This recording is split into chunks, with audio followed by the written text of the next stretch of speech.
परमेश्वर पिता का धन्यवाद करते हैं आज के दिन के लिए, उसकी महाकरुणा और दया के लिए, जिसके कारण हम मिट नहीं गए हैं, परंतु उसकी चूंकि दया अमर है, आज के दिन को उसने हमारे जीवन में जोड़ा है। इसलिए अपने जीवित परमेश्वर का हम हृदय से धन्यवाद करते हैं, उसकी महिमा करते हैं। धन्यवाद करते हैं कि आज के दिन में फिर से हमारे पास ये अवसर है कि परमेश्वर के पवित्र वचन की ओर हम लोग ध्यान लगाएंगे, गीत के द्वारा उसकी महिमा करेंगे और इन वचनों के द्वारा हम परमेश्वर की इच्छा को अपने व्यक्तिगत जीवन के लिए समझेंगे, अपने आप को जांचेंगे। और इसलिए आज के दिन के लिए परमेश्वर के पवित्र वचन की ओर हम ध्यान लगाएं। मैं आप सबों का धन्यवाद करता हूं जो लोग मेरे साथ आज के दिन में जुड़ते हैं ऑनलाइन, परमेश्वर के पवित्र वचन को सुनने के लिए, मनन करने के लिए। और इसलिए प्रिय भाइयों और बहनों, आप सबों को मैं जय मसीह की कहता हूँ, प्रभु यीशु के पवित्र नाम में नमस्कार कहता हूँ। आज के दिन के लिए परमेश्वर के वचन को हम पढ़ेंगे जो मीका नबी की पुस्तक, उसका 6वां अध्याय, उसका 3 पद से 8 पद तक पढ़ेंगे। Book of mica chapter 6 versus 3 to 8। हे मेरी प्रजा, मैंने तेरा क्या बिगाड़ा है? क्या करके मैंने तुझे उकता दिया है? मेरे विरुद्ध साक्षी दे। मैं तो तुझे मिस्र देश से निकाल ले आया और दासत्व के घर में से तुझे छुड़ा लाया और तेरी अगुवाई करने को मूसा, हारून और मरियम को भेजा। हे मेरी प्रजा, स्मरण कर कि मोआब के राजा बालाक ने तेरे विरुद्ध कौन सी युक्ति की और बोर के पुत्र बिलाम ने उसको क्या सम्मति दी। और शित्तीम से गिलगाल तक की बातों का स्मरण कर, जिससे तू यहोवा के धर्म के काम समझ सके।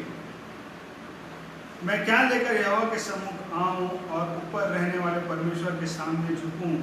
क्या मैं होम बलि के लिए 1-1 वर्ष के बछड़े लेकर उसके सम्मुख आऊं? क्या यहोवा हजारों मेढ़ों से या तेल की लाखों नदियों से प्रसन्न होगा? क्या मैं अपने अपराध के प्रायश्चित में अपने पहिलौठों को या अपने पाप के बदले में अपने जन्माए हुए किसी को दूं? हे मनुष्य, वह तुझे बता चुका है कि अच्छा क्या है, और यहोवा तुझसे इसे छोड़ और क्या चाहता है कि तू न्याय से काम करे और कृपा से प्रीति रखे और अपने परमेश्वर के साथ नम्रता से चले। आइए प्रार्थना करेंगे। अनुग्रहकारी प्रेमी परमेश्वर पिता, हम आपका धन्यवाद करते हैं आपके पवित्र वचन के लिए, जिसके खुलने से प्रकाश होता है और भोले लोग समझ प्राप्त करते हैं। ऐसे पवित्र वचनों को आपने हमें दिया है प्रेमी परमेश्वर, जिसे हम नहीं समझ सकते, परंतु आप अपनी आत्मा के द्वारा इन वचनों को समझाना चाहते हैं, हमें सिखाना चाहते हैं और चाहते हैं कि हम आपके प्रेम को, आपकी इच्छा को हम जानें कि आप हमारे द्वारा क्या चाहते हैं। इसलिए है पवित्र आत्मा परमेश्वर, आज के दिन में आप मेरी सहायता कीजिए अपने पवित्र वचन को बोलने में, और वैसे ही मेरे प्रियों की सहायता कीजिए जितने लोग सुनते हैं, ताकि वो लोग भी समझ सकें प्रभु कि आप उनसे क्या चाहते हैं, और इस प्रकार से हम में से हर एक के जीवन के द्वारा आपकी इच्छा पूरी होने पाए। और इसलिए धन्यवाद करते हैं ऐसे पवित्र वचनों के लिए। इसलिए अपने आप को, जीवन को, मेरे प्रियों को अपने हाथों में सौंप देता हूँ। प्रार्थना प्रभु यीशु के नाम में मांगते हैं, सुनकर ग्रहण कीजिए, आमीन। आइए एक गीत सुनेंगे अनुपम के द्वारा, इससे पहले कि परमेश्वर के पवित्र वचन की ओर हम ध्यान लगाएं।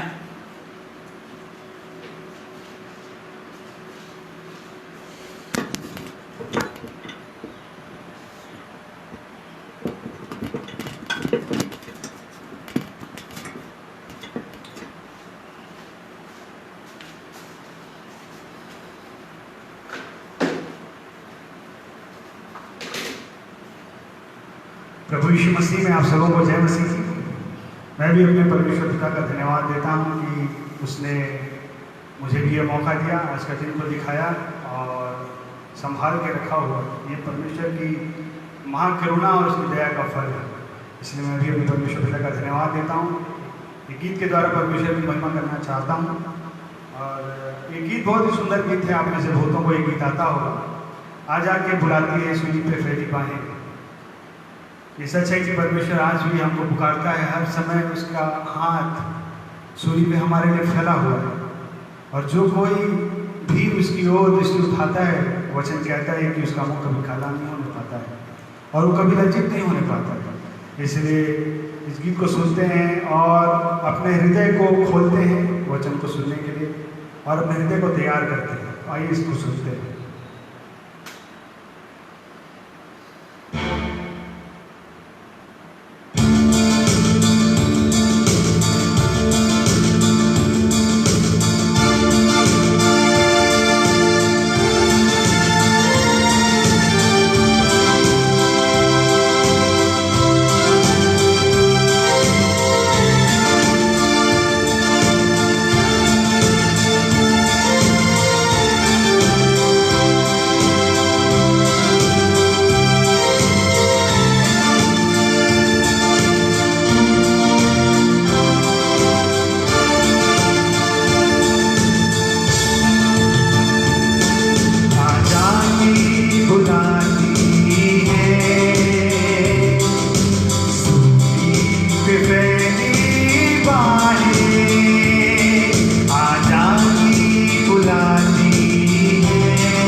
सुंदर परमेश्वर की महिमा के लिए, गीत के लिए हम धन्यवाद करते हैं। धन्यवाद करते हैं अपने जीवित परमेश्वर का, जो हर समय हमारे लिए अपने हाथों को फैलाए हुए हैं, अपने कानों को खोले हुए हैं, ताकि परमेश्वर अपने लोगों की प्रार्थनाओं को, उनकी दुहाई को सुने और उनका उत्तर दें। इसलिए अपने जीवित परमेश्वर का हम धन्यवाद करते हैं। आज के दिन के लिए जो परमेश्वर का वचन हमारे सन्मुख पढ़ा गया, इन वचनों के लिए हम धन्यवाद करते हैं। यहाँ पर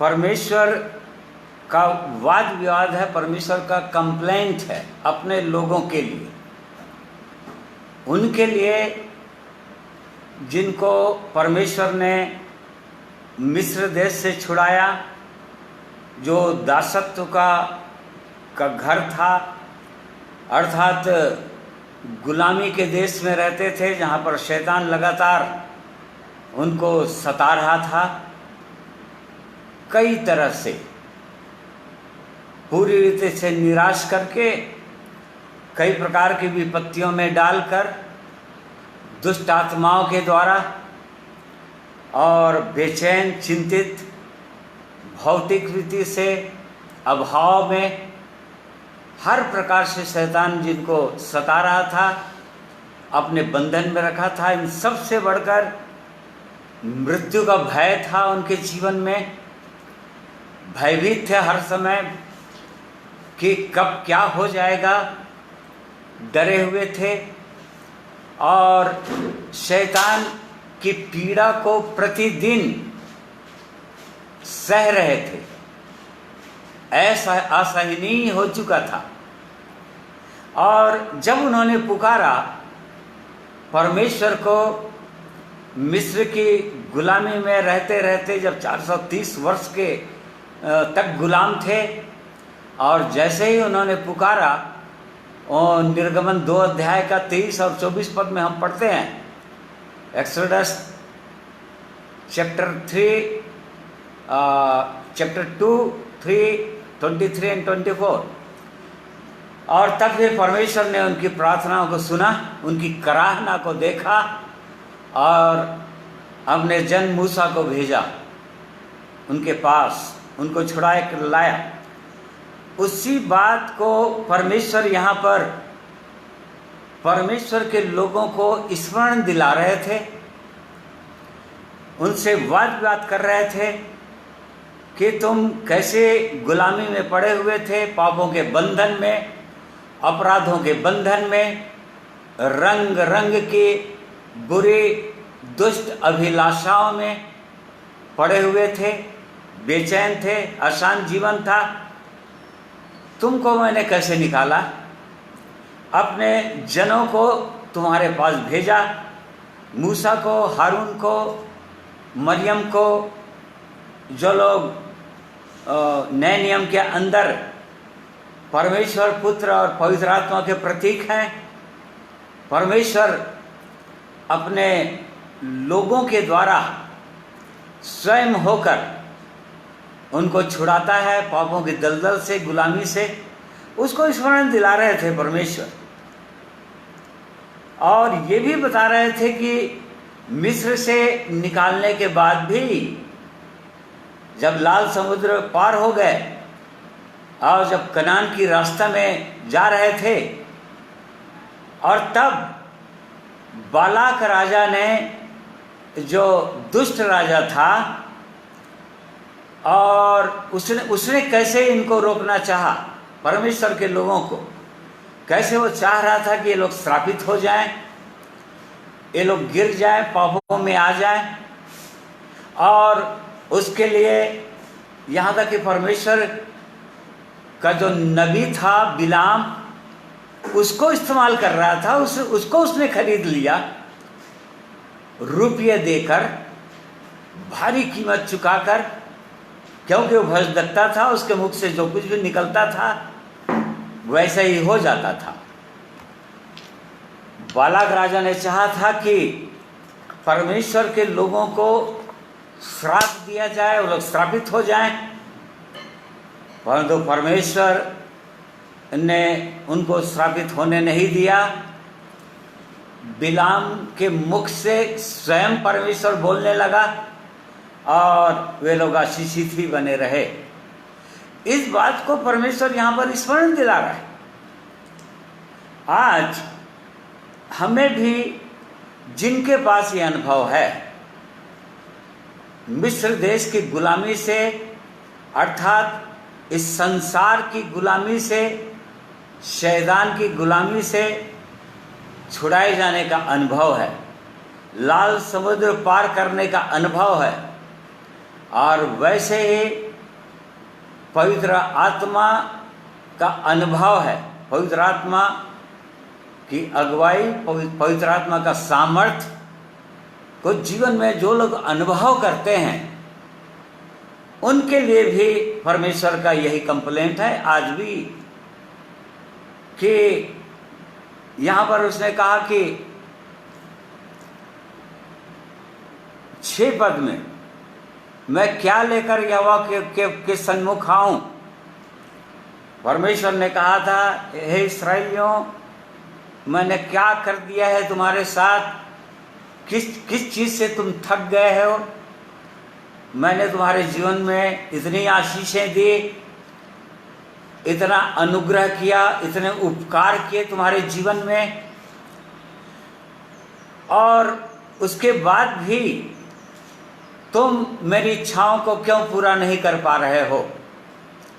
ये कंप्लेन था परमेश्वर का।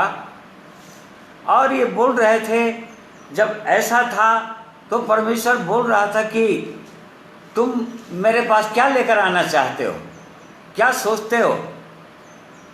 उस समय बोल रहे थे परमेश्वर पुराने नियम में, क्या यहोवा हजारों भेड़ों मेढ़ों से या तेल की लाखों नदियों से प्रसन्न होगा।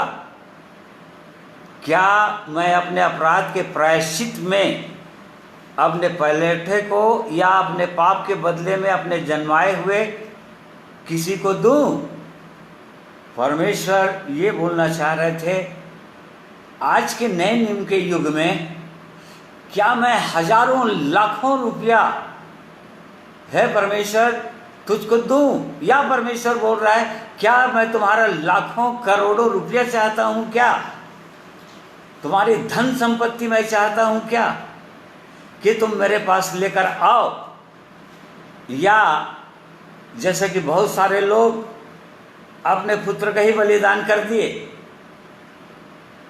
और परमेश्वर को प्रसन्न करने के लिए कई उपाय किए। आज भी कई उपाय लोग इस संसार के लोग करते हैं ताकि उनका ईश्वर उनसे प्रसन्न हो जाए। उसके लिए लाखों करोड़ों रुपया दान में दे देते हैं, भेंट दे देते हैं। परंतु वो जीवित परमेश्वर, स्वर्ग का परमेश्वर हर मनुष्य से इस बात को बोलना चाह रहे थे कि मुझको कुछ नहीं चाहिए उसके बदले में। और ये बोल रहे थे यहाँ पर 8वें पद में, हे मनुष्य के संतान, हे मनुष्य, वह तुझे बता चुका है कि अच्छा क्या है, और यह वह तुझसे इसे छोड़ और क्या चाहता है कि तू न्याय से काम करे और कृपा से प्रीति रखे और अपने परमेश्वर के साथ नम्रता से चले। इसको मैं इंग्लिश बाइबल से पढ़ना चाहूँगा। यहाँ पर इस प्रकार से लिखा है, Micah, book of Micah 6 verse 8, He has shown you, O man, what is good, and what does the Lord require of you, but to do justly, to love mercy, that is loving kindness, and to walk humbly with your God. परमेश्वर और कुछ तुमसे नहीं चाहता है, परमेश्वर हमसे और कुछ नहीं चाहता हूँ बोल रहे थे। आज लोग चाहते हैं कि परमेश्वर प्रसन्न हो हमारे जीवन से, और परमेश्वर को प्रसन्न करने के लिए कई प्रकार के उपाय करते हैं। यहाँ पर परमेश्वर चाह रहा था कि तू न्याय से काम करे या जस्टली काम करे, जस्ट काम करे। न्याय से काम करे, ये कोर्ट की भाषा है, न्यायिक भाषा है ये। जस्टली या राइट हो तू, परमेश्वर के साथ, लोगों के साथ जस्ट लाइफ हो हमारा, ईमानदारी का जीवन हो, चाहे परमेश्वर के साथ हो चाहे मनुष्यों के साथ हो। परमेश्वर बस यही चाहते हैं। या तब तो धार्मिकता को समझेगा, धर्म के काम को समझेगा, या परमेश्वर के राइटियसनेस को समझेगा, परमेश्वर की धार्मिकता को समझेगा कि परमेश्वर की धार्मिकता क्या है। आज पुराने नियम के अंदर परमेश्वर की धार्मिकता को लोग बाहरी रीति से पूरा करते थे। यहाँ पद 8 के अंदर 3 बातों को जोर दिया है परमेश्वर, और वो ये है कि तू न्याय से करे या जस्टली करे या राइटियसनेस या धार्मिकता का काम तेरा हो, परमेश्वर का धर्म का काम तेरे जीवन के द्वारा हो, और तू कृपा से प्रीति रखे, या तेरे जीवन में काइंडनेस हो, दया हो, मर्सी हो, और हम्बल जीवन हो। तो राइटियसनेस मतलब ये 3 बातें हैं जो हमको हमारे जीवन से परमेश्वर चाहते हैं। उस समय भी यही चाहते थे। अर्थात राइटियसनेस मतलब धार्मिकता का जीवन हमारा अंदर के जीवन होता है, हमारा अंदर कैसा जीवन हो, और कृपा से प्रीति रखे अर्थात दया करे बाहरी, हमारे बाहर के लोगों के साथ, बाहरी वातावरण में, हमारे पड़ोसियों के साथ और लोगों के साथ हमारा व्यवहार कैसे हो, क्या उनके प्रति हमारे जीवन में दया भावना है, बाहर का जीवन, और नम्रता से चले। परमेश्वर के साथ हमारा कैसा संबंध है, परमेश्वर के साथ हम कैसे चलते हैं, मतलब 3 क्षेत्र में परमेश्वर ने चाहा कि हमारा अंदर का जीवन, हमारा बाहर का जीवन जो लोग देख रहे हैं, और लोगों के साथ हमारा कैसा व्यवहार है, और ऊपर का जीवन परमेश्वर के साथ हमारा संबंध कैसे है। इन बातों को परमेश्वर चाह रहे थे, बता रहे थे कि बस मैं यही चाहता हूँ, बाहर का जीवन नहीं। पुराने नियम के अंदर धार्मिकता वो बाहर का जीवन था कि बाहर क्या करना है, हमको परमेश्वर की आज्ञाओं को मानना है, परमेश्वर की दृष्टि में, लोगों की दृष्टि में हमको सही होना है, और सही में लोग हमको देखें तो हमको धर्मी देखें। जैसे कि प्रभु यीशु ने बताया, 2 जने मंदिर में प्रार्थना करने गए थे, लूका 18 अध्याय में दिया हुआ है। उसमें से एक फरीसी था जो बहुत लंबी चौड़ी प्रार्थना किया मन में कि, और दूसरा एक चुंगी लेने वाला था जो सचमुच में अपने आप को पापी समझता था। तो यहाँ पर फरीसी कैसे प्रार्थना कर रहा था, वो प्रार्थना कर रहा था कि मैं इसके जैसे अन्यायी नहीं हूँ, मैं इसके जैसे दुराचारी नहीं हूँ, मैं व्यवस्था की बातों को मानता हूँ, मैं व्यवस्था के अनुसार सप्ताह में 2 दिन उपवास करता हूँ, अपनी कमाई का सारा 10वां अंश देता हूँ, और इसके जैसे मैं पाप में डूबा हुआ व्यक्ति नहीं हूँ। परंतु दूसरा जो सचमुच में समझता था कि मैं पापी हूँ, अपने अंदर को देख रहा था, उसने प्रार्थना किया था परमेश्वर से, हे परमेश्वर मुझ पर दया कर। हम बाइबल में पढ़ते हैं, प्रभु यीशु ने बताया कि परमेश्वर ने एक दूसरे की सुन लिया और दूसरे को धर्मी ठहराया। परंतु जो फरीसी अपने आप को धर्मी ठहरा रहा था, उसको परमेश्वर ने रिजेक्ट कर दिया और वो धर्मी ठहराया नहीं गया। इसी प्रकार से पुराने नियम बहुत सारी आज्ञाएं थी जो लोगों को करना था और उसको लोग पूरा करते थे, परंतु वो बाहर का चीज था। उनकी आशीषें भी बाहरी था। बाहर का जीवन, धन संपत्ति, भेड़ बकरी, गाय बैल, अपने विरोधियों अपने शत्रुओं पर विजय, ये बाहरी आशीषें थी और बाहरी आज्ञाएं थी जिसको करना था। परंतु वो इनके विषय में परमेश्वर ने साफ साफ बताया। ये मीका 6 अध्याय का 8वां पद जो पुराने नियम के लोगों के लिए था, आज हमारे जीवन में नए नियम के लोगों के जीवन में भी लागू होता है, आत्मिक रीति से, कि हमारा अंदर के जीवन कैसा है, बाहर का जीवन नहीं। फरीसियों और शास्त्रियों के समान जीवन नहीं। जो बाहरी जो व्यवस्था परमेश्वर ने दिया था उसके अनुसार वो वैसा वाला जीवन नहीं, परंतु अंदर का जीवन कैसा है। क्योंकि बाहर का जीवन पुराने नियम के अंदर उसकी आज्ञाएं बहुत अच्छी थी, जैसे कि हम वचन में पढ़ते हैं। प्रभु यीशु ने कहा, मत्ती 23 अध्याय, मैथ्यू 23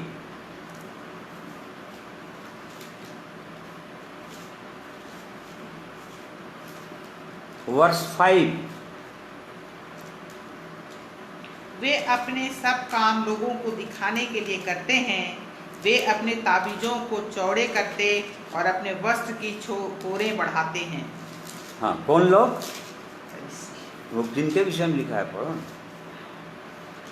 तब यीशु ने भीड़ से और अपने चेलों से कहा, शास्त्री और फरीसी मूसा की गद्दी पर बैठे हैं, इसलिए वे तुमसे जो कुछ कहें वह करना और मानना, परंतु उनके से काम मत करना। देखिए, प्रभु यीशु ने कहा वो लोग जो कुछ भी कहते हैं वो करना और मानना। क्यों? क्योंकि परमेश्वर ने ही उनको आज्ञा दिया था। 10 आज्ञाओं को परमेश्वर ने दिया था और उनका बाहरी जीवन बहुत अच्छा था। वो आज्ञाओं को मानते थे, व्यवस्था की विधियों को पालन करते थे। इसी कारण से जब शाऊल, जो बाद में पौलुस कहलाया, उसने अपनी गवाही दी कि व्यवस्था के अनुसार फिलिपियों को, कि व्यवस्था के अनुसार मैं तो निर्दोष था, अर्थात व्यवस्था की बातों को बहुत कट्टरता से मानता था, पालन करता था, परंतु मेरा अंदर का जीवन, मेरी धार्मिकता अच्छी नहीं थी। तो ये फरीसियों और शास्त्रियों की धार्मिकता थी। परंतु यहाँ पर परमेश्वर की सिद्ध इच्छा और मनसा ये है, जैसे ही प्रभु यीशु इस पृथ्वी पर आए और जैसे ही उन्होंने अपनी सेवकाई को आरंभ किया, मत्ती 5 अध्याय और उसका 20वें पद में उसने क्या कहा, देखिए।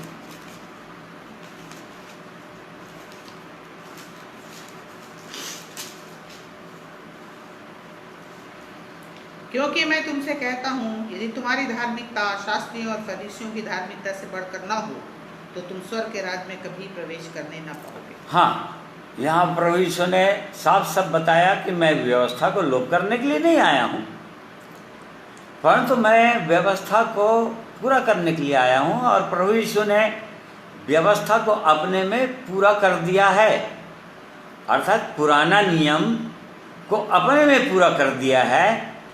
अब उन विधियों, उन आज्ञाओं के अनुसार हमको चलने की आवश्यकता नहीं, वैसा जैसे वो लोग करते थे, भेड़ बकरियों का बलिदान करना और पर्वों को मनाना और कई ठो उनके लिए करने के लिए काम थे।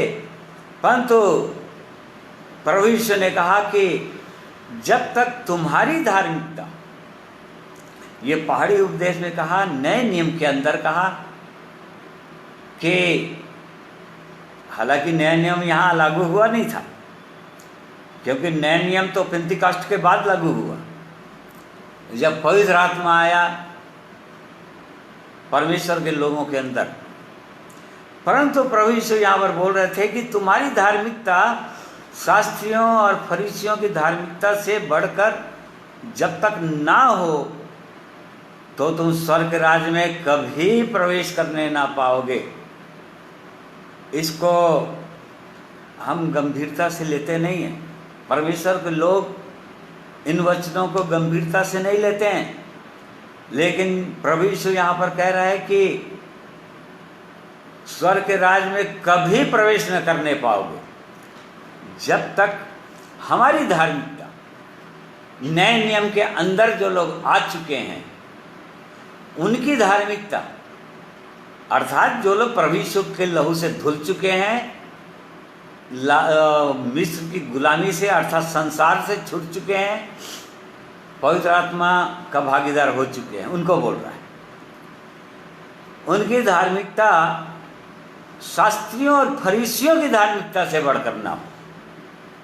तो जहाँ पर उनकी धार्मिकता से बढ़कर ना हो, इसको भी बहुत सारे लोग, परमेश्वर के लोग,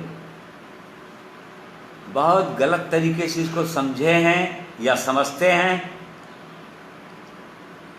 कई लोगों से मेरा सामना हुआ है इससे संबंधित।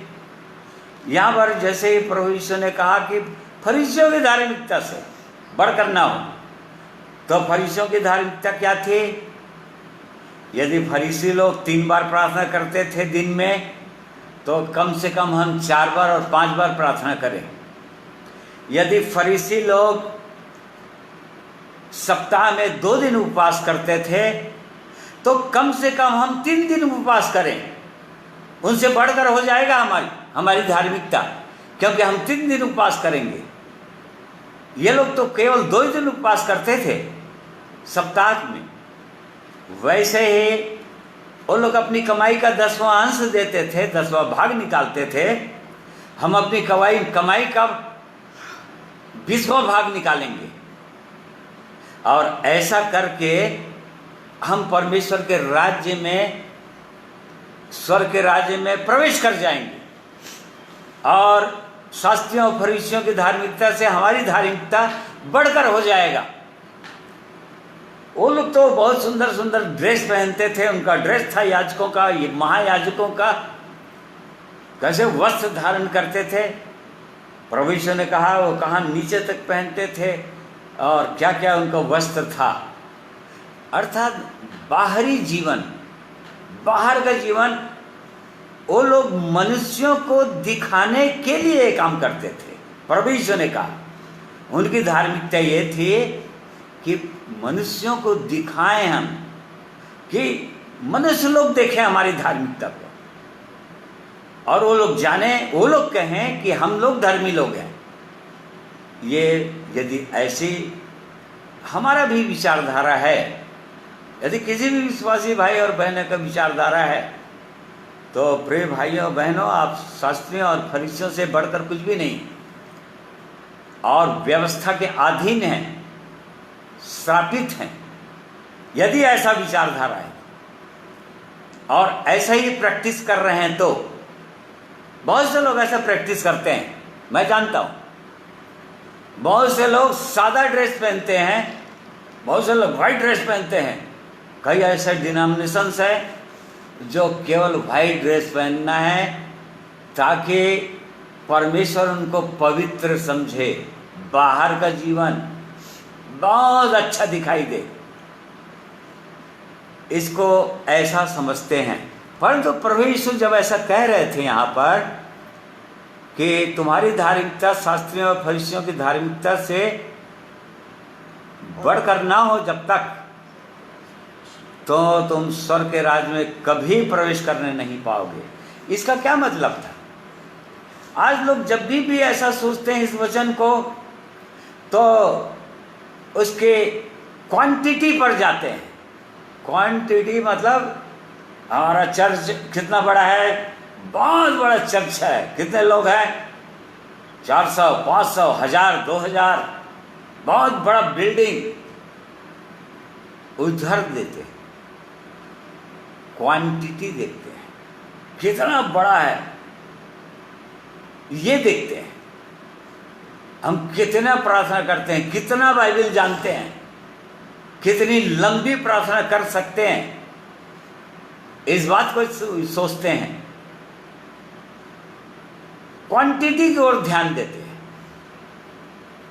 क्वालिटी की ओर नहीं। यहां पर प्रभु यीशु क्वालिटी को बताना चाह रहे थे।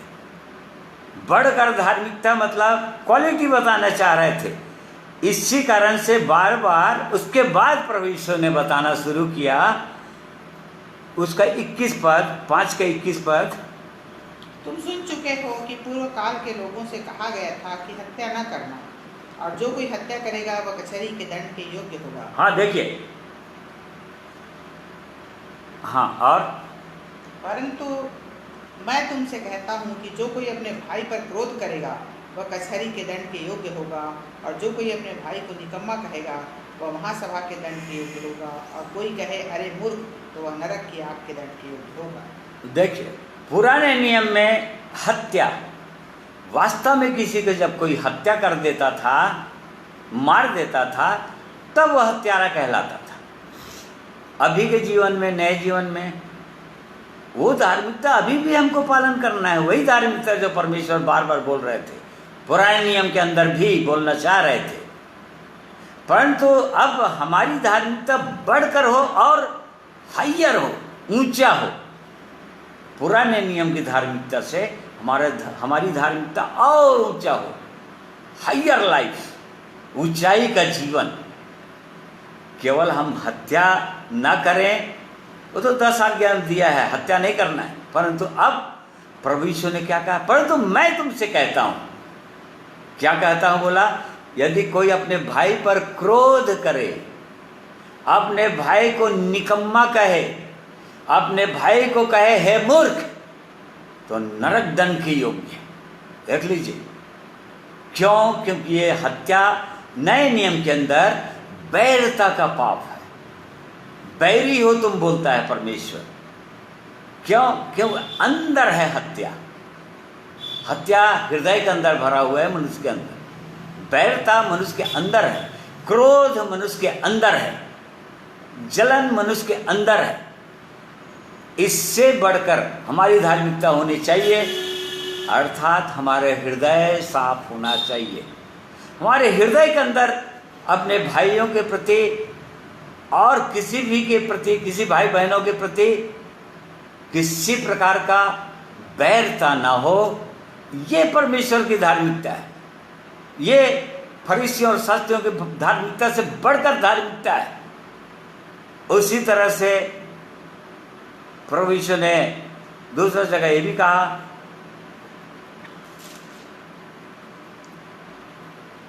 हाँ 27 पद पढ़िए, 27, मैथ्यू 5:27। तुम सुन चुके हो कि कहा गया था कि वे विचार न करना, परंतु मैं तुमसे कहता हूँ कि कोई किसी स्त्री पर कुदृष्टि डाले वह अपने मन में उससे वे विचार कर चुका। देखिए, प्रभु यीशु ने कहा तुमसे कहा गया था, अर्थात व्यवस्था के अंदर 10 आज्ञाओं के अंदर हम पढ़ते हैं, तू व्यभिचार न करना।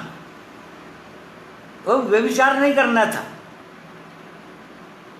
परंतु प्रभु यीशु यहां पर बोल रहे हैं, परंतु मैं तुमसे कहता हूं कि तो मन के अंदर किसी से व्यभिचार नहीं करना। या तूने किसी स्त्री को कुदृष्टि से देखा भी और हृदय के अंदर व्यभिचार की लालसा किया, तो प्रभु यीशु ने कहा तूने व्यभिचार कर लिया। देखिए कितना हायर है ये लाइफ। अर्थात व्यभिचार मनुष्य के हृदय के अंदर है। हृदय साफ होना चाहिए, हृदय के अंदर पवित्रता होनी चाहिए। ये पूरा अध्याय में, 5 अध्याय में प्रभु यीशु ने बार बार इसी बात को रिपीट किया कि तुम सुन चुके हो परंतु मैं तुझसे कहता हूं, तुम सुन चुके हो परंतु मैं तुमसे कहता हूं। ये है हायर लाइफ, ये है शास्त्रियों और फरीसियों की धार्मिकता से बढ़कर धार्मिकता, जिसके विषय में प्रभु यीशु ने शास्त्रियों और फरीसियों को बार बार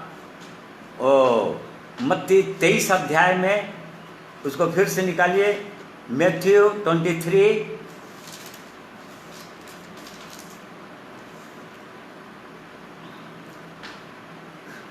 उसका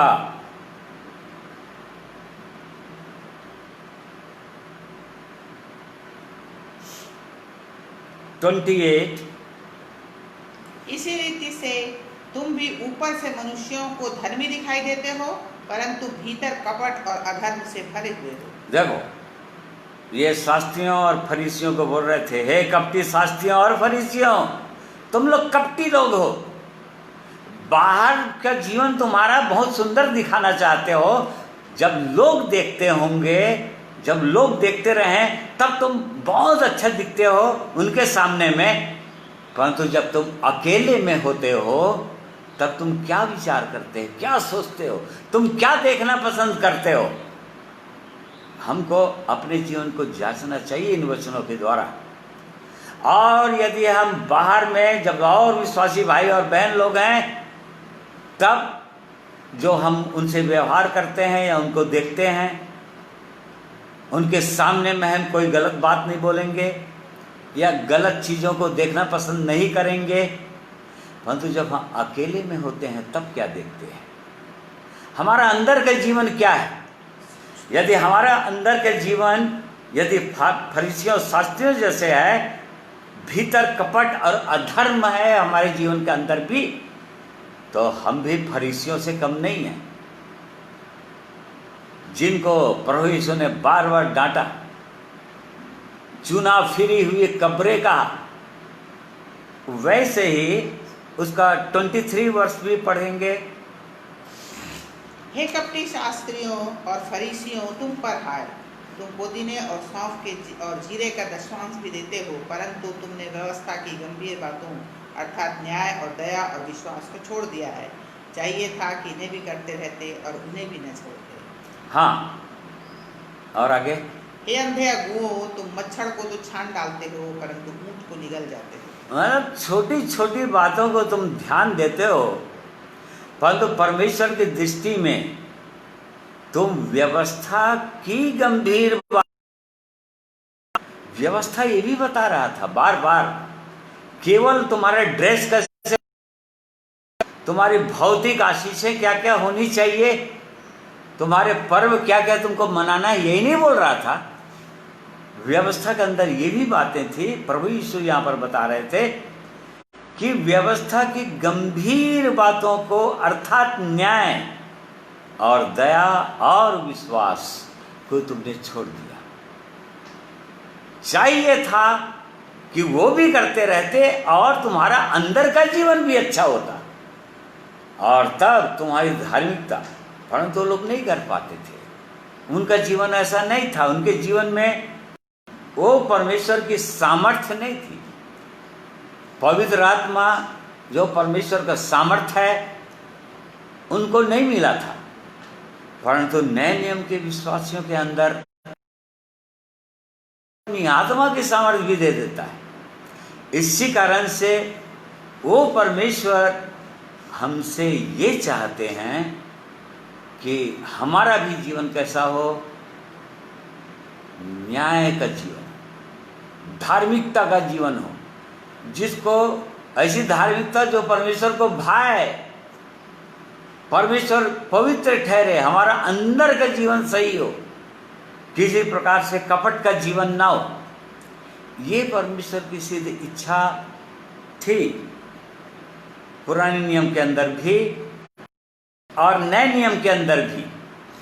इसी कारण से प्रभु यीशु ने कहा, मैंने पुराना नियम को मिटा नहीं दिया हूँ, परंतु अपने में पूरा कर दिया हूँ।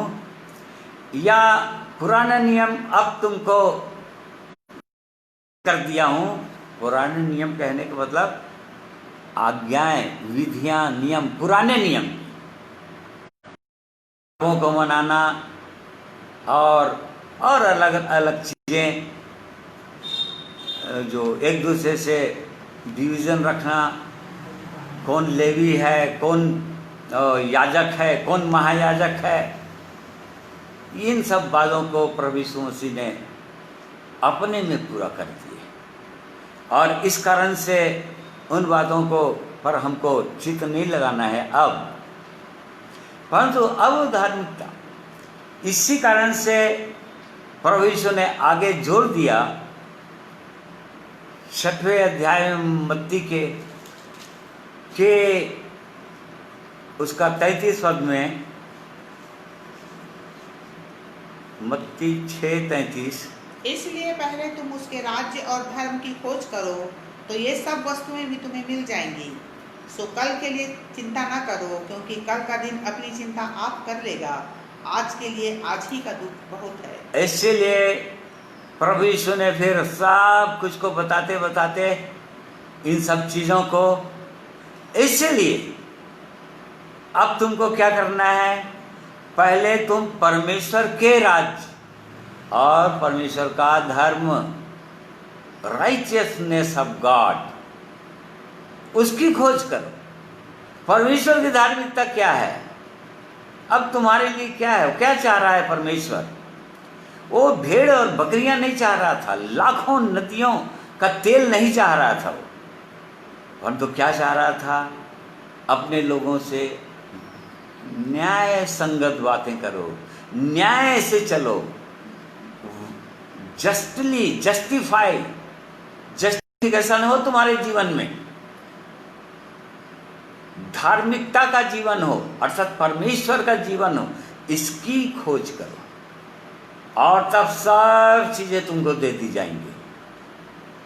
आज इसलिए पहले इसकी खोज करने के लिए बोला, और नहीं तो आज संसार में लोग क्या खाएंगे, क्या पहनेंगे, कहाँ रहेंगे, प्रभु यीशु ने कहा ये सब अन्य जाति लोग इनकी खोज में रहते हैं।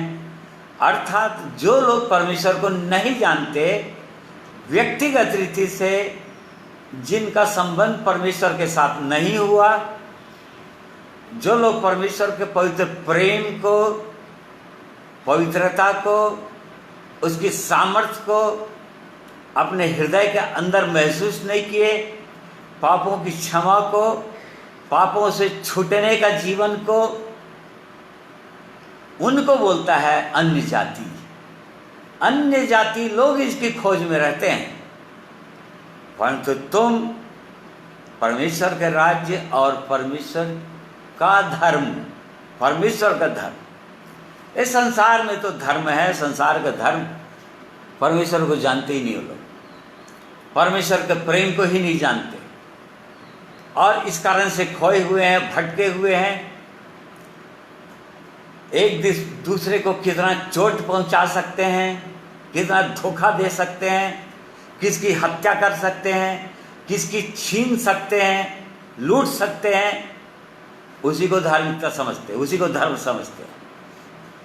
परंतु प्रिय भाइयों और बहनों, परमेश्वर की धार्मिकता अर्थात परमेश्वर का जीवन अलग जीवन है, अलग बातें हैं।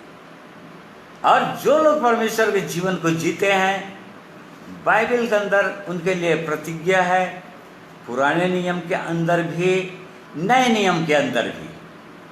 राजा दाऊद ने भजन 37 उसका 25 पद में कहा, जब वो उस भजन को लिख रहा था तो बुढ़ापा आ गया था उसके जीवन में, और उस जीवन को जब राजा बनाया गया था तो काफ़ी यंग था वो, और तब से मैं देखता आया हूँ, बोला पढ़। मैं लड़कपन से लेकर बुढ़ापे तक देखता आया हूँ, परंतु न तो कभी धर्मी को त्यागा हुआ और न उसके वंश को टुकड़े मांगते देखा है। बस देखिए क्या अनुभव है उसका। मेरा बचपन से हो गया, बुढ़ापा आ गया मेरे जीवन में, लेकिन परमेश्वर के लोगों को, और केवल परमेश्वर के लोगों के नहीं, उनके वंश को भी कभी भी मैंने टुकड़े मांगते नहीं देखा, कभी भीख मांगते नहीं देखा। आज लोग भीख मांगते रहते हैं, जगह जगह भिखारी मिल जाएंगे, कभी भी मांगते नहीं देखा। अर्थात परमेश्वर के लोग जो सही में, जिनके पास परमेश्वर का जीवन हो, उनके संतान, और उनके संतान नहीं, उनके भी संतान, उनके नाती पोते भी, उनके विषय में प्रतिज्ञा है, उनके लिए भी परमेश्वर की प्रतिज्ञा है, कभी भीख मांगते नहीं देखा। यहाँ पर प्रभु यीशु ने कहा कि ये सब चीज़ें तुमको दे दी जाएंगी, तुमको इनके लिए परेशान नहीं होना पड़ेगा, चिंतित नहीं होना पड़ेगा, उनके लिए झूठ नहीं बोलना पड़ेगा। कई लोग बोलते हैं, कई लोग ये सोचने लगते हैं कि अच्छा ऐसा है क्या, तो परमेश्वर बरसाएगा क्या ऊपर से, निवाला डाल देगा क्या मुंह के अंदर। ये बातें नहीं कहना चाह रहा था प्रभु, वो तो आलस्य को बहुत बड़ा पाप कहा बाइबल के अंदर। आलसी को पाप की श्रेणी में लाया, आलस्य को। यहाँ पर एक कहा, पर परमेश्वर के लोगों को, आज जो परमेश्वर के आज संसार के लोग जिस प्रकार से इन सब चीज़ों को अपने जीवन में जोड़ते हैं, धन संपत्ति को, घर को, मकान को, और जो भी उनकी आवश्यकता की चीज़ें हैं, वैभव की चीज़ें हैं, उन सब के लिए उनको झूठ बोलना पड़ता है, उनको लोगों को धोखा देना पड़ता है, उनको गवर्नमेंट का टैक्स को चुराना पड़ता है, बिजली को काट कर लेना पड़ता है, और इस प्रकार से वो लोग ऐसे अर्जित करते हैं, और उनको सुबह से शाम तक परिश्रम, पसीना बहाना पड़ता है, और तब कहीं वो लोग अर्जित करते हैं, और भी कब तक, जब तक इस शरीर में रहेंगे तब तक। उसके बाद भी उनके जीवन में कोई आनंद और शांति नहीं होता है। परंतु परमेश्वर के लोगों को ये सब करने की कोई जरूरत नहीं होता है। पवित्र जीवन, सत्य जीवन में चलते चलते परमेश्वर उनके लिए ऐसा उपाय करता है कि बहुत सत्यता के साथ, ईमानदारी के साथ इन सब चीज़ों को वो लोग प्राप्त कर लेते हैं, और इस कारण से ये परमेश्वर की सिद्ध इच्छा और मनसा में है। और इसलिए हमने देखा कि हमारा अंदर का जीवन कैसा है। परमेश्वर की इच्छा थी अपने लोगों के लिए, पुराने नियम के अंदर इस्राएलियों के लिए। आज बिल्कुल परमेश्वर की इच्छा हमारे लिए भी यही है, अभी वर्तमान समय के लोगों के लिए भी यही है। हमारा अंदर के जीवन, क्या हम परमेश्वर के प्रति राइट हैं, राइटियस हैं, क्या ईमानदार हैं, क्या हमारे हृदय के अंदर पवित्रता है, या हमारे अंदर भी वो वही कपट तो नहीं है, या दूसरों के प्रति जलन तो नहीं है, बैरता तो नहीं है। हमारा अंदर का जीवन कैसा है, राइटनेस। फिर उसके बाद हम दूसरा चीज़ देखते हैं, उसमें 3 बातों को देख रहे थे।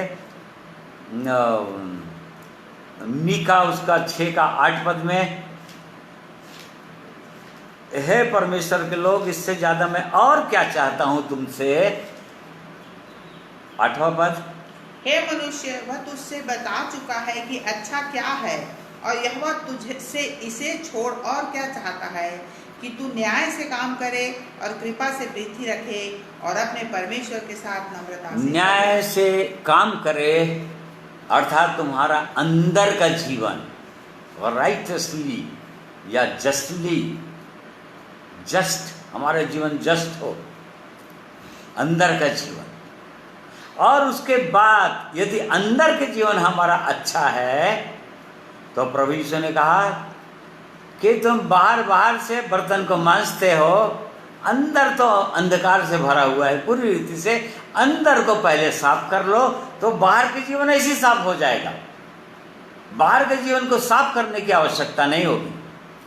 अर्थात पवित्र जीवन आ जाए, हृदय के अंदर शुद्धता आ जाए, तो बाहर का जीवन भी पवित्र हो जाएगा। अर्थात कृपा आ जाएगा जीवन का, दयालुता आ जाएगा जीवन में, लोगों पर तरस आ जाएगा जीवन के अंदर।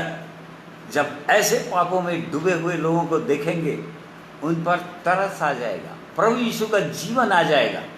ये बोल, कृपा से प्रीति रखे, लविंग काइंडनेस, मतलब हम लोगों पर दया करें, इससे प्रेम करें, कृपा से हम प्रेम करें। लोगों पर हमको कृपा करना है, उनसे प्रेम करना है। ये आ जाएगा हमारे जीवन में। जो हमारे चारों ओर संसार के लोग हैं, जो पापों में डूबे हुए हैं, खोए हुए हैं, भटके हुए हैं, और तब वो सुंदर जीवन होगा, अंदर का जीवन होगा।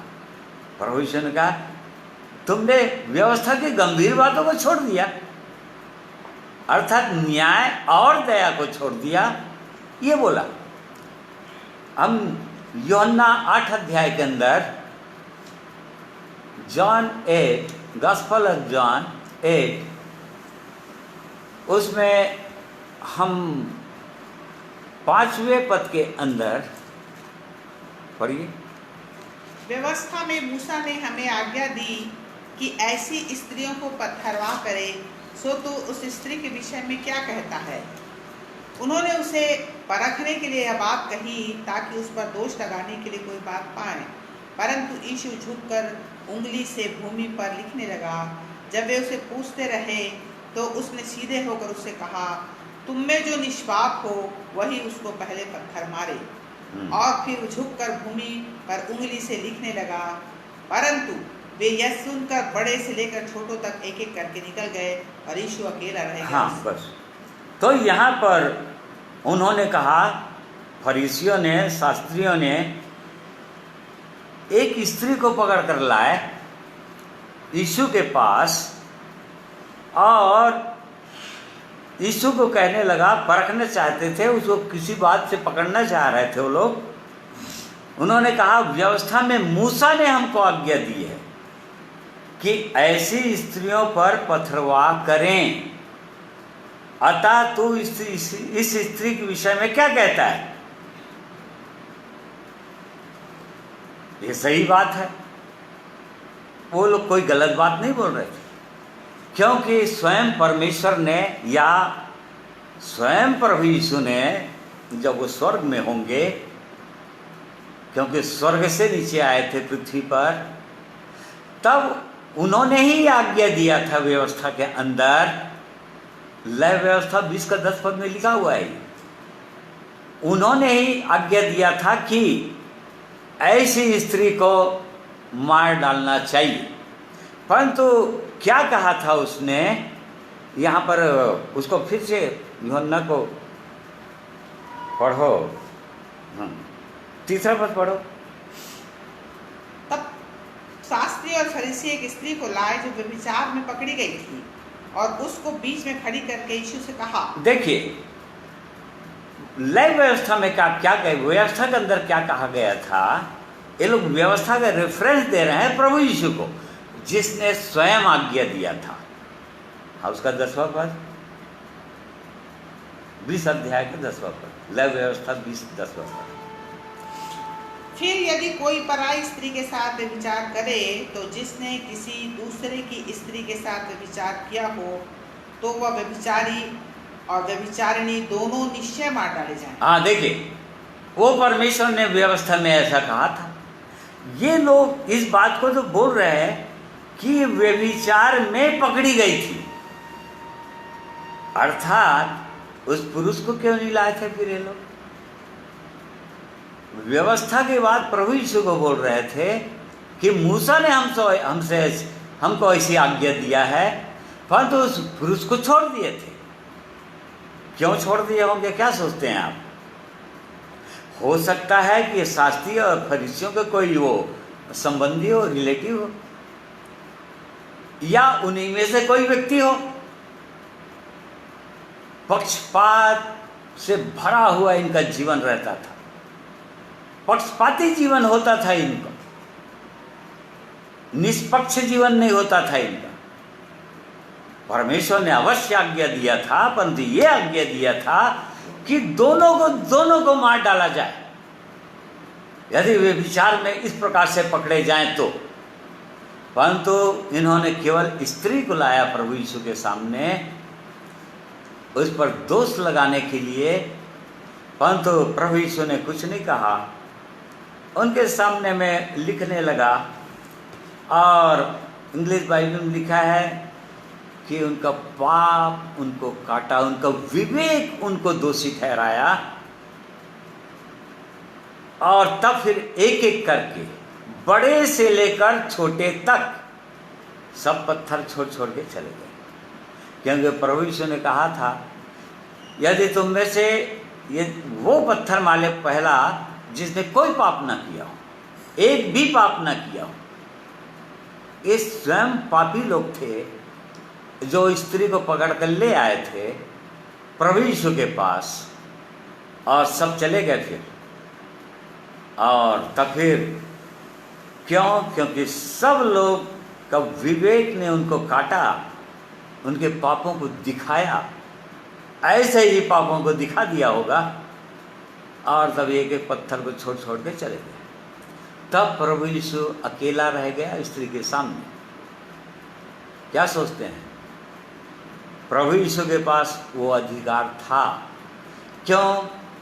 क्योंकि एकमात्र वहाँ पर वो मनुष्य थे जिसने एक पाप भी ना किया था, निष्पाप थे। वो पत्थर मार सकते थे उस स्त्री को, परंतु उसने कहा मैं भी तुमको दंड की आज्ञा नहीं देता। अर्थात पुराने नियम के अंदर भी जो धार्मिकता थी उसके अंदर भी न्याय था, दया थी।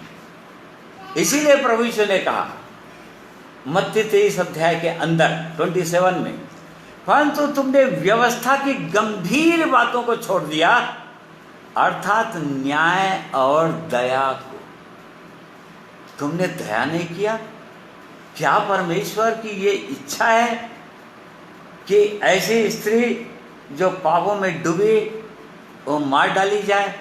प्रभु यीशु ने क्या कहा था? ये फरीसियों को क्या कहा था? तुमसे पहले यही लोग स्वर्ग में प्रवेश करेंगे और तुम देखते ही रह जाओगे।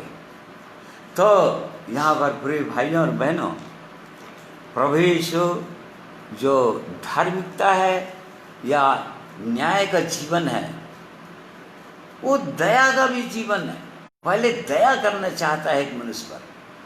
परमेश्वर ने न्याय किया, व्यवस्था को दिया, और व्यवस्था के साथ साथ उसने ये भी बताया कि दया ऐसे होगी।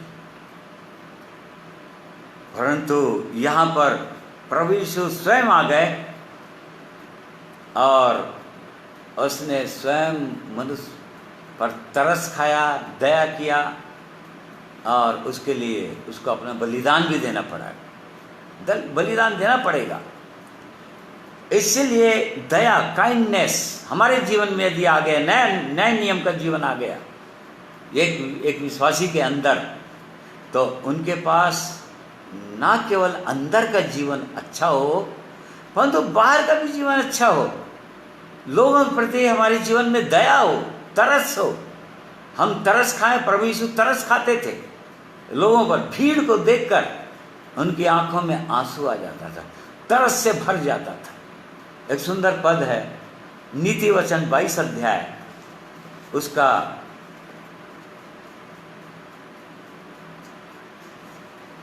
9वां पद। दया करने वाले पर आशीष फलती है, क्योंकि वह कंगाल को अपनी रोटी में से देता है। देखो, दया करने वाले पर आशीष फलती है। दया करना था, परमेश्वर ने दया बताया था उनको। ऐसा नहीं है कि उन पर दया नहीं करना था। व्यवस्था के अंदर जब उसने किसानों को आज्ञा दिया था, परमेश्वर ने व्यवस्था का 19 का अंदर में है, तब उसने ये कहा था जब तुम अपनी आखिरी खेत काटोगे तब वो गरीबों के लिए, विधवाओं के लिए, अनाथों के लिए उस खेत को पूरा पूरा नहीं काटना।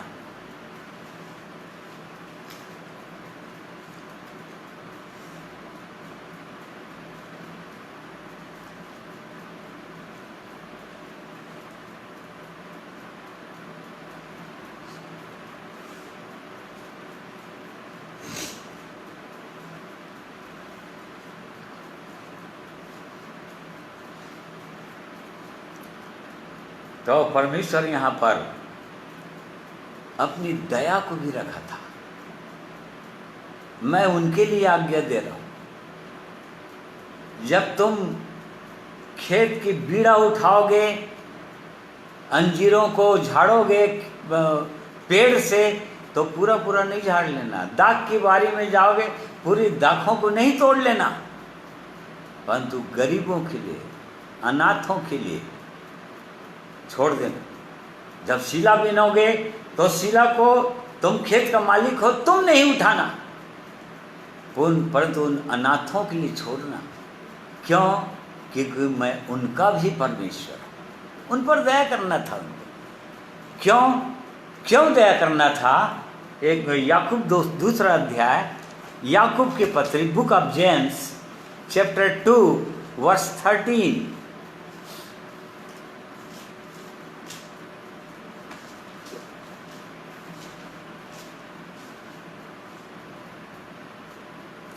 क्योंकि जिसने दया नहीं की उसका न्याय बिना दया के होगा। दया न्याय पर जयवंत होती है। देखो प्रिय भाइयों और बहनों, दया न्याय पर जयवंत होती है। इसीलिए परमेश्वर ने कहा था, ये सब एक दूसरे से जुड़े हुए हैं। अंदर का जीवन, बाहर का जीवन, बाहरी लोगों के साथ हमारा जीवन संपर्क, और उसके बाद परमेश्वर के साथ हमारा संबंध कैसा है। क्यों? क्योंकि जिसने दया नहीं किया उस पर भी दया नहीं की जाएगी। नीति वचन 21:21 उसका 17 पढ़िए।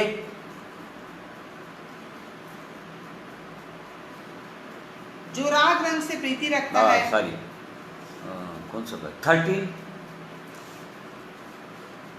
जो कंगाल की दुहाई पर कान न दे वह आप पुकारेगा और उसकी न सुनी जाएगी। जो कंगाल की दुहाई पर ध्यान न दे, न सुने, वो एक दिन खुद भी पुकारने वाला है, खुद भी पुकारेगा। जब उसके जीवन में कोई विपत्ति आ जाएगी तब वो परमेश्वर भी उसकी नहीं सुनेगा। जिस प्रकार से धनवान और लाजर की घटना प्रभु यीशु ने बताया, उसमें धनवान के घर के सामने वो लाजर जो कंगाल था छोड़ दिया जाता था प्रतिदिन, परंतु धनवान ने उसकी जरा भी चिंता नहीं, उस कंगाल पर जरा भी तरस नहीं खाया, उसने दया नहीं की। इसी कारण से न्याय के दिन उस पर भी दया नहीं किया परमेश्वर, और उसको आग में जाना पड़ा। तो इस प्रकार से हम देखते हैं कि धार्मिकता का जीवन जो है या न्याय का जीवन जो है हमारे अंदर है कि नहीं, और यदि है तो हमारा बाहर का जीवन कैसा है? क्या हमारा दया का जीवन है? क्या कृपा हम करते हैं लोगों पर? ये जीवन। और तब फिर तीसरी बात, परमेश्वर की इच्छा है कि परमेश्वर के लोग करें। परमेश्वर चाहता है कि मैं और कुछ नहीं चाहता, बस तुम इतना करो इस संसार में, मेरी आशीषों के बदले में मुझको कुछ भी नहीं चाहिए। क्या करो बोलता है, हटो मत फिर। हे मनुष्य, वह तुझे बता चुका है कि अच्छा क्या है, और यहोवा तुझे इससे छोड़ क्या चाहता है कि तू न्याय से काम करे और कृपा से प्रीति रखे और अपने परमेश्वर के साथ नम्रता से चले। अर्थात हमारा व्यक्तिगत जीवन परमेश्वर के साथ कैसा है, हमारा संबंध परमेश्वर के साथ कैसा है, क्या हम परमेश्वर के साथ कैसे चलते हैं, क्या नम्रता के साथ चलते हैं। प्रभु यीशु ने कहा था, मेरा जो है तुम अपने कान दो कर लो, क्योंकि मैं नम्र और मन में दीन हूं, और तब तुम मेरे संग संग चल सकोगे। नम्रता के साथ चलना, अर्थात हमारा विचार परमेश्वर ने कहा यशायाह नबी के द्वारा, मनुष्य का विचार परमेश्वर के विचारों में आसमान और पृथ्वी का अंतर है। इसी कारण से परमेश्वर के साथ आज मनुष्य क्यों नहीं चल पाता?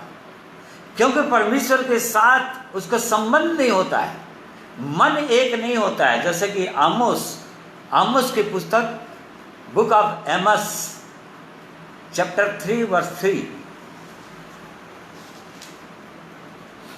यदि दो मनुष्य परस्पर सहमत ना हो तो क्या वे एक संग चल सकेंगे? नहीं चल सकेंगे। यदि दो मनुष्य परस्पर सहमत ना हो, दोनों के विचार एक दूसरे के साथ ना मिले, तो कभी भी एक साथ नहीं चल पाएंगे और थोड़ा दूर तक चलेंगे, फिर दोनों में टकराव हो जाएगा। क्यों? क्योंकि उनका विचारधारा, उनका सोच विचार अलग है, उनका अलग है, दोनों का अलग अलग, एक साथ नहीं हो सकता। इसीलिए एक कहावत के रूप में हम लोग सुनते हैं, चोर चोर मौसेरे भाई। क्योंकि वो चोर है, चोर चोर संगति करते हैं, एक साथ चलते हैं वो लोग, क्योंकि दोनों का मन मिलता है। परमेश्वर के साथ जब तक एक मनुष्य का हृदय ना मिले, मन ना मिले, अर्थात परमेश्वर का विचार ना आए हमारे हृदय के अंदर, परमेश्वर की इच्छा हमारे अंदर ना आए, उसकी सामर्थ्य ना आए, उसका वचन ना आए, उसकी धार्मिकता हमारे जीवन के अंदर ना आए, कभी भी परमेश्वर के साथ चल नहीं सकते। वॉक हम्बली विद गॉड, परमेश्वर के साथ नम्रता से चलो। क्यों? क्योंकि वो परमेश्वर नम्र परमेश्वर, वो उग्र परमेश्वर नहीं है, और इस कारण से हमको नम्रता से चलने के लिए बोलता है। और आज हमको इसीलिए परमेश्वर हमको नम्र बनाना चाहता है, हमको दीन बनाना चाहता है। जब तक एक व्यक्ति दीन नहीं होता है अंदर से, हृदय के अंदर, तब तक बाहर का जीवन कभी भी नम्र जीवन नहीं होगा। और इस कारण से उस परमेश्वर के साथ चलना हो, साथ साथ चलना हो, तो परमेश्वर का स्वभाव हमारे जीवन में आना चाहिए, प्रभु यीशु का स्वभाव आना चाहिए, तभी चल सकेंगे। क्योंकि प्रभु यीशु परमेश्वर के साथ साथ चला, पिता के साथ साथ चला, उसने स्वयं उसने गवाही दिया कि जो काम मैं स्वर्ग में पिता को करते देखता हूँ, वही काम मैं पृथ्वी पर करता हूँ।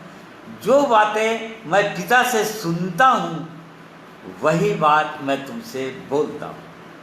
अर्थात उनके साथ एकदम निकटता का संबंध था। और तभी ऐसे ही जब तक हमारा संबंध न हो परमेश्वर के साथ, तब तक हम नहीं चल सकते। इसलिए प्रिय भाइयों और बहनों, परमेश्वर अपने लोगों से और कुछ नहीं चाहता। उसने सब कुछ कर दिया है उसने हमारे लिए। कहाँ पापों के दलदल में हम पड़े हुए थे, और जो लोग पड़े हुए हैं आज भी, उनके लिए भी उस परमेश्वर का हाथ, प्रभु यीशु का हाथ फैला हुआ है। वो छिदे हुए हाथों को फैलाए हुआ है, ताकि वो लोग आ जाएं, जल्द से जल्द आ जाएं उसके चरणों में। वो लोग भी पुकारें उस परमेश्वर को, उस पीड़ा को जो शैतान दे रहा है, निराशा रूपी, चिंता रूपी, समस्याओं रूपी, रोग बीमारियों रूपी, उसको महसूस करके परमेश्वर को पुकारें। ओ परमेश्वर तुरंत उनकी सुनेगा और उनके लिए उपाय करेगा छुटकारे का। अपने लोगों को भेजता है वैसे लोगों के पास, और उनको छुड़ा कर लाता है। तो इसलिए परमेश्वर का हम धन्यवाद करते हैं उसके पवित्र वचन के लिए। और इसलिए परमेश्वर की सिद्ध इच्छा को आज के दिन में हमने देखा कि वो परमेश्वर क्या चाहता है। उसका कंप्लेंट था अपने लोगों के लिए, पुराने नियम के अंदर इस्राएलियों के साथ वाद विवाद कर रहा था। आज कहीं नए नियम के विश्वासियों के लिए भी यही कंप्लेन तो नहीं कर रहा है परमेश्वर। मैं तुमसे क्या चाहता हूँ, मैंने भी तुम्हारे जीवन में बहुत बड़े बड़े उपकार किए, परंतु तुमने क्या किया मेरे लिए? क्या ये काम नहीं कर सकते प्रिय भाइयों और बहनों? जिस प्रकार से राजा दाऊद ने किया, भजन संहिता 116 Psalm 116 एंड वर्स 12 के अंदर देखिए वो क्या बोल रहा है।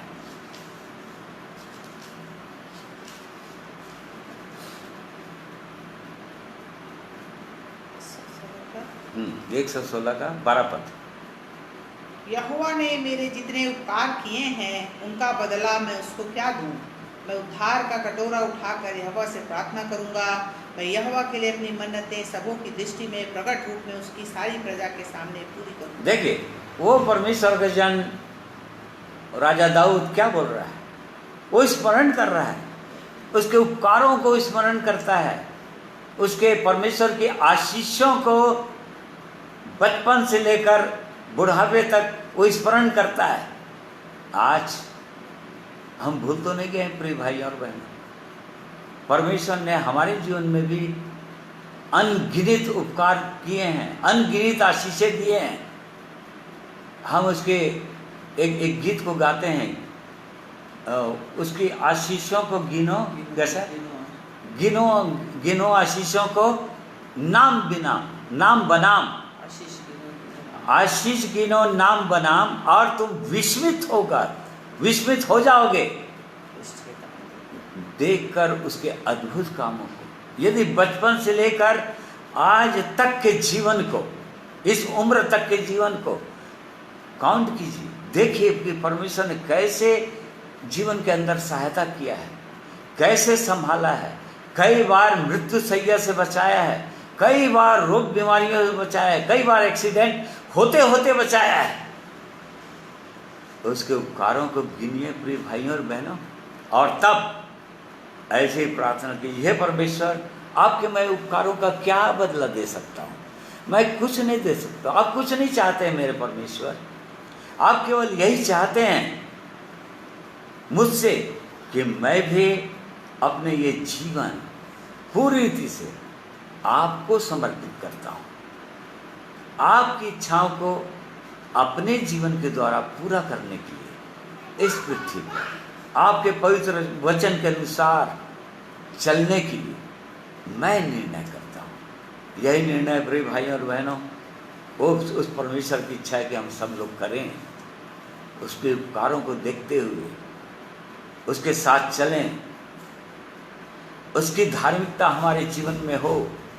यही परमेश्वर की सिद्ध इच्छा और मनसा है, और इसलिए परमेश्वर का धन्यवाद करते हैं उसके इन पवित्र वचनों के लिए। आइए प्रार्थना करेंगे।